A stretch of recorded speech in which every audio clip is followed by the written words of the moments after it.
So sauce is kind of funny. I think it's one of those things that you spend so much time fixated on the meat cookery and making that meat perfect, um, standing alone without sauce. Um, and then you make all of these different sauces that are just awesome on their own, and you can put the two together in ways that suit you and have fun with it. But we certainly don't make barbecue here that's intended to be all sauced similarly. We don't really use sauce in the kitchen much. We do use a little bit when we wrap ribs, but we don't really sauce any of our chicken or any of the other meats for that matter. Um, I think that the way that we approached it was that there are so many barbecue sauces out there, and that there's an opportunity to kind of have your own style and an expression of what you're doing. That we started with a couple of the obvious ones, a sweet sauce. When I moved here to South Florida, um, I tried a sauce called Blue Front. It's kind of like, we'll call it an orange one. It's mustard and ketchup. We modeled our Florida fire sauce after that, and that one is our spiciest sauce, but it's kind of most similar to what the local style was here. We also did a sweet one.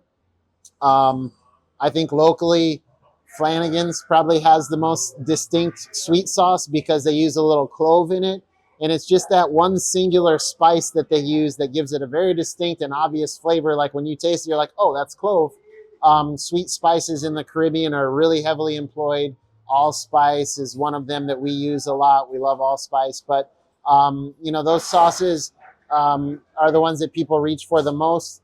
And the one that seemed to be the one that was the next most prevalent was mustard sauce. And mustard sauce is something that really changes depending on your geography. So it can be a vinegar mustard sauce, or it can be a thick mustard sauce. We do ours, I think, if I had to say, it would be more of like a, northern Florida, southern Georgia convergence. It's a sweeter mustard sauce. It does have brown sugar in it. We do use a little bit of soy in it for some depth. There's a lot going on in our mustard sauce, but it has like that really punchy, tart, bright mustard flavor that just gives such a good contrast to barbecue. I think people really enjoy. We didn't stop there when we rolled out brisket, because brisket wasn't on our opening menu, so we didn't have brisket to think about when we did our first run of sauces. We immediately added our coffee barbecue, and that one we make a very strong pot of Cafe Bustelo, and we actually just kind of use our sweet sauce kind of as the bones of it. We season it differently. It has a little bit more dark flavors, so think like molasses, coffee, and that kind of gives it a little bit more of a richness. And we pair that with the brisket, and I think that actually makes a really nice combination. The black pepper and smoke of the brisket and the molasses and the coffee in the sauce, that one works really well together. I already mentioned our hot one, our Florida fire sauce, that has Scotch bonnet in it, so it is like, has that like high level tropical heat. It subsides very quickly. It's not the kind of heat that stays with you and is overwhelming, but it does have like a very overt punch of heat. We made a mango curry mustard sauce. Curry mustard is a Caribbean thing. We made a mango curry mustard sauce. We have a white barbecue sauce currently that's kind of our spin on the classic mayonnaise-based sauce from Alabama. We did a tropical take on it. So instead of those traditional flavors, we put citrus zest and fresh garlic and fresh ginger into our white sauce. So it kind of has like a very distinct flavor, pairs well with fish, turkey, poultry, but I've eaten it on ribs as well. Our ribs with the white sauce and some crushed peanuts and fried chilies, like that's bang up. That's good.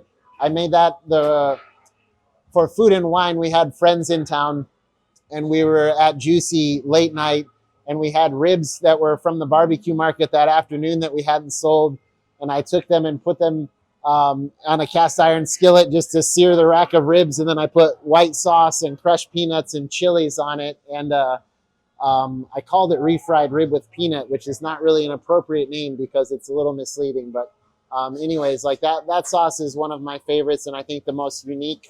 The next thing that we're working on with sauce is going to be based on smoked pork, because when we cut our spare ribs, we generate this one little piece of the breastbone from each rack of spares. We have to remove it because you cannot slice the individual rib bones otherwise. So we end up with this one little piece of hard bone. What we've been doing is putting that in the smoker at the end of the cook when we have space, smoke the bones, and then use that to make a teriyaki. So that's kind of be something that we're playing with on our pork steaks. That's something that we're working on for Del Rey as well. So jerk is the last one that we've worked with, and our jerk is was initially paired with our turkey, where we made a wet marinade for the turkey, and then we used a piece of that marinade with all of those familiar aromatics, so allspice, ginger, garlic, onion, scallion, fresh thyme, Scotch bonnets, and that's ground up to a paste and then used to flavor some sauce as well. We'll be doing that tomorrow for evening on Antique Row. We're doing some jerk chicken, so we'll be able to taste that sauce. But, you know, sauces, I think, are just one of the things in barbecue where people appreciate creativity. People don't always want you to get creative with everything, but I think sauce is one area that people really do indulge in creativity, and they also like to compare. So, you know, on our sauces, really, we just want to try to keep them the consistency not too thick. We try to keep the seasoning not too heavy, and we try to keep the acid and the sweetness in balance so that no matter what sauce you're enjoying, the meat is still going to speak first in that experience. We want the meat to be the star, and we want the sauce to just be kind of like the interesting kind of accessory to the meat.